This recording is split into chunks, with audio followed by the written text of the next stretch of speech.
Halo guys, kembali lagi bersama saya Anonim. Pada video kali ini saya akan membahas salah satu film seru yang berjudul Drunken Master 1978. Dan sebelum mulai, saya akan mengingatkan kalau video ini penuh dengan spoiler. Jadi buat kalian yang mau nonton filmnya secara langsung bisa stop video ini. Oke lah kalau begitu, langsung aja kita mulai. Skuy. Film diawali dengan memperlihatkan seorang pembunuh bayaran yang dijuluki dengan kaki halilintar. Selama 20 tahun lamanya, si kaki halilintar ini sangat-sangat konsisten untuk menempa kekuatan kedua kakinya, yang dimana kekuatan itu pun langsung membuatnya ditakuti serta sering mendapatkan misi untuk membunuh seseorang. Tapi rupanya target si kaki halilintar kali ini adalah orang yang juga ahli dalam bidang kungfu. Meski begitu, orang tersebut juga sangat terkejut setelah sadar kalau orang yang akan membunuhnya adalah si kaki halilintar. Karena diketahui fakta jika si kaki halilintar ini merupakan petarung yang belum pernah terkalahkan sampai detik ini. Scene lalu berpindah di sebuah padepokan bernama Pocilam, di mana kita akan diperlihatkan sosok guru di sana yang bernama Wong Qingyin dan juga anaknya yang bernama Wong Fei Hung. Di sini terlihat Wong Qingyin sedang melatih murid-muridnya dan menyuruh asistennya untuk memegang kendali sementara dirinya akan menghisap rokok di luar sana. Fei Hung yang mengetahui ayahnya sedang keluar langsung mengerjai sang asisten yang notabene tidak pandai dalam berkungfu.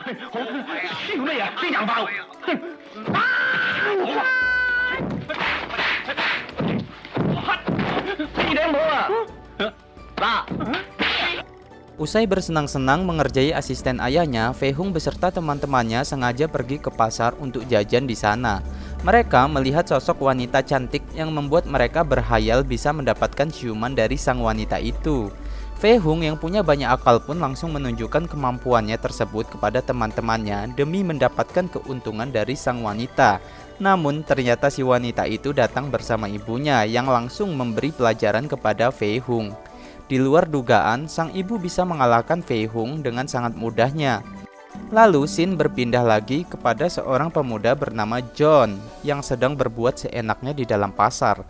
John ini adalah anak dari orang kaya yang selalu berbuat jahat kepada pedagang di sana. Fei Hung yang kebetulan lewat pun langsung memberi John pelajaran dan mempermalukannya di depan orang-orang pasar.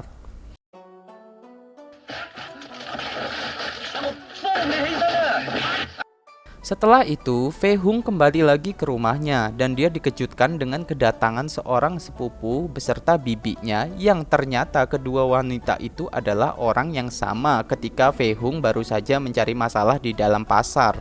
Wong Qingyin yang akhirnya tahu kejadian di pasar pun langsung memarahi Fei Hung dan akan memberikannya sebuah hukuman. Tak sampai di situ, keadaan pun semakin memburuk ketika datang ayahnya John bersama dengan John yang sudah babak belur. Ayahnya John yang juga bergelut di dalam bidang bela diri pun meminta pertanggungjawaban kepada Wong Qingyin atas perbuatan anaknya. Namun ketika Wong Qingyin akan menyakiti Wong Fei Hung, sang bibi langsung menghadang dan mengusulkan hukuman yang pantas untuk Fei Hung. Hukuman itu dilakukan oleh ayah John di mana Fei Hung akan diserang 10 jurus tanpa harus melawannya. Ayah John pun langsung menyetujui usulan itu dan langsung menyuruh anak buahnya untuk menyerang Fei Hung, akan tetapi yang terjadi justru Fei Hung lah yang membuat si anak buah itu malu di depan ayahnya John.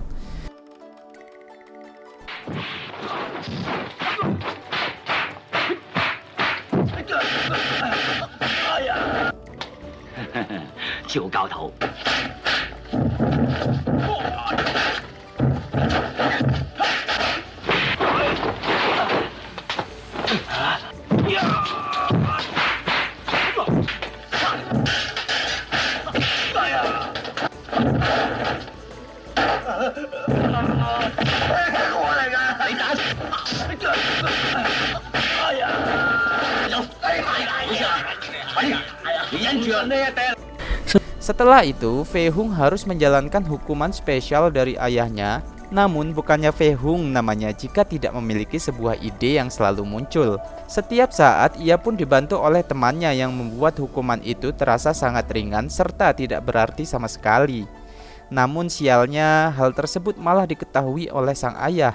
Ia membuatnya semakin marah dan akan mengirimkan Fei Hung kepada pamannya, yaitu si pengemis tua bernama Pengemis Shou, dengan tujuan agar Fei Hung dididik menjadi lebih baik serta jauh lebih dewasa daripada yang sebelumnya. Singkat cerita, malam pun tiba, dan ketika Fei Hung masih menjalankan hukuman dari ayahnya, datanglah teman Fei Hung yang langsung memberitahu jika Pengemis Shou adalah sosok yang kejam dan juga suka menyiksa muridnya. Mengetahui hal itu, Fei Hung pun langsung memutuskan untuk kabur dari rumah agar terhindar dari pamannya itu. Keesokan harinya, Fei Hung yang sudah sangat lapar berat sengaja mendatangi sebuah rumah makan untuk menipu salah satu pelanggan di sana demi mendapatkan makanan gratis. Tapi sialnya, ternyata orang yang Fei Hung tipu adalah si pemilik restoran dan tindakannya itu langsung membuat Fei Hung mendapatkan masalah.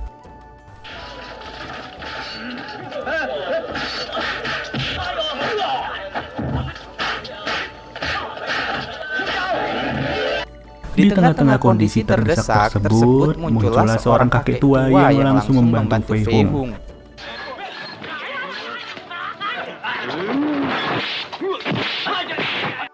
Setelah pergi meninggalkan restoran, mereka berdua menyempatkan waktu untuk mengobrol yang dimana Fei Hung sama sekali tidak sadar kalau kakek itu adalah pamannya sendiri alias Pengemis Shou. Dan ketika sadar, ia pun langsung berusaha untuk kabur dari pamannya itu secepat mungkin. Tapi apa daya, Fei Hung tidak bisa kabur kemana-mana dan ia harus menghadapi fakta baru.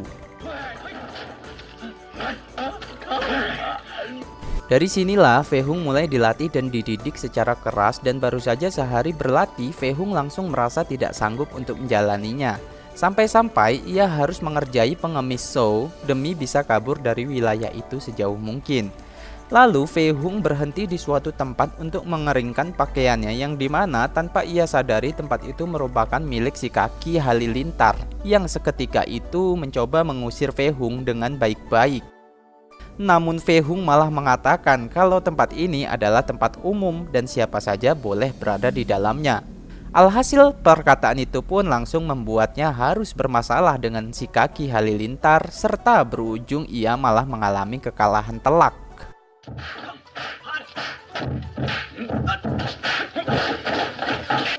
Akibat kekalahannya itu, Fei Hung pun memutuskan untuk kembali ke tempat Pengemis Shou demi bisa mempelajari ilmu kungfu dengan lebih fokus lagi.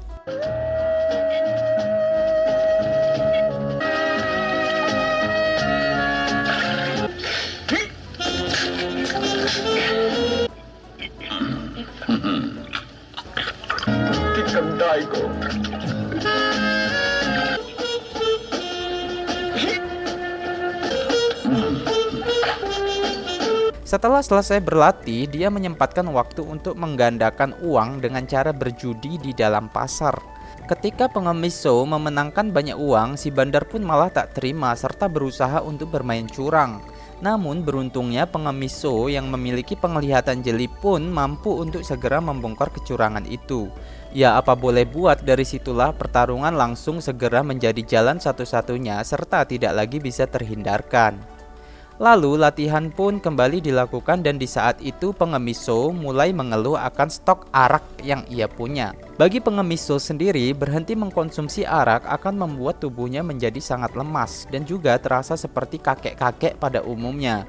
Maka dari itu, agar tubuhnya kembali normal, Fei Hung pun sengaja diutus untuk membeli arak di pasar, akan tetapi uang itu malah dipakai Fei Hung untuk makan, sementara araknya hanya diberikan sedikit lalu dicampur dengan air biasa. Aduh, emang Fei Hung ini ya. Kemudian Pengemis Shou yang nunggu malah didatangi oleh si kepala besi dan juga bosnya yang akan membuat perhitungan. Pengemis Shou yang sedang dalam keadaan lemah pun mau tak mau harus melawan sebisa mungkin. Yang sayangnya kedatangan Fei Hung malah membuat keadaan semakin memburuk setelah Pengemis Shou sadar kalau arak yang ia minum hanya terasa seperti air putih. Dan saat malam tiba, Fei Hung pun kembali meminta maaf kepada pamannya itu serta berjanji tidak akan mengulangi hal tersebut.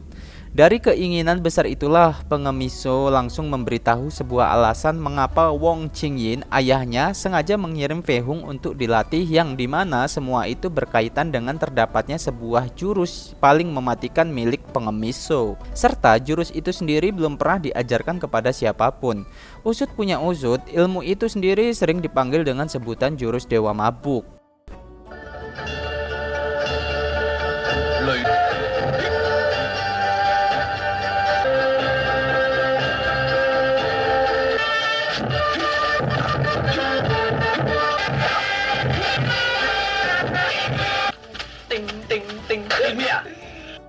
Lalu Shin beralih kepada sebuah kondisi di padepokan dan terlihat jelas kalau ayahnya John kembali memiliki masalah dengan Wong Qingyin. Tapi masalah kali ini jauh lebih berbeda dan sangat-sangat terkait dengan sengketa tanah. Ayah John sendiri berniat akan membeli tanah di pemukiman warga yang berada di bukit dengan modus membuat tempat spiritual. Namun faktanya Wong Qingyin sangat tahu kalau John sudah bekerja sama dengan perusahaan asing demi mendapatkan pundi-pundi cuan. Wong Qingyin yang berstatus sebagai kepala desa tentu saja tidak mengizinkan hal tersebut. Atas dasar itulah ayahnya John langsung kesal dalam seketika, serta memutuskan untuk menyewa jasa dari si kaki halilintar dengan tujuan ayahnya John sangat menginginkan kabar kematian dari Wong Qingyin. Kembali ke Fei Hung yang baru saja memberi arak dan mulai dipertemukan kembali dengan si kepala besi. Di sini Fei Hung yang sudah mempelajari jurus Dewa Mabuk itu pun akhirnya bisa mengalahkan si kepala besi dengan begitu mudah.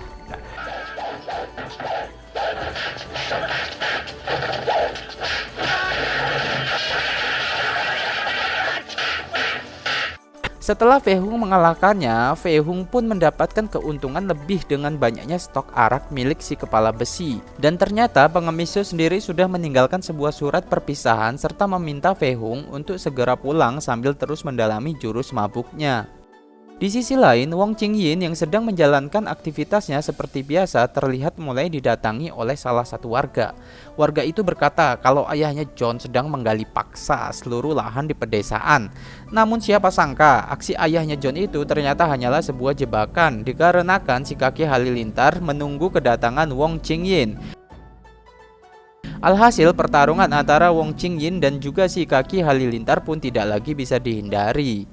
Akan tetapi semakin lama durasi bertarung berlangsung, semakin letih pula Wong Qingyin yang sudah berada di masa tuanya. Sampai-sampai Wong Qingyin nyaris saja terbunuh oleh si kaki halilintar. Tapi beruntungnya Fei Hung berhasil datang tepat waktu demi bisa menolong ayahnya itu.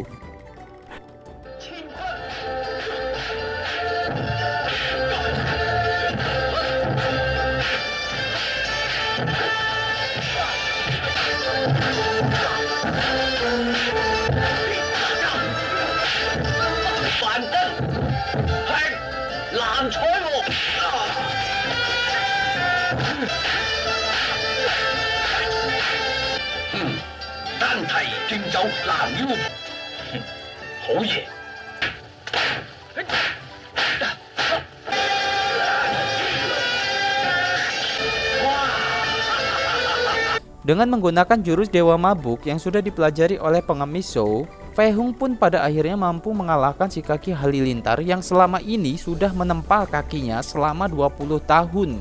Dan dari situlah keberadaan Wong Fei Hung langsung diakui oleh seluruh warga yang berada di desa tersebut. Oke guys, mungkin segini aja penjelasan alur ceritanya.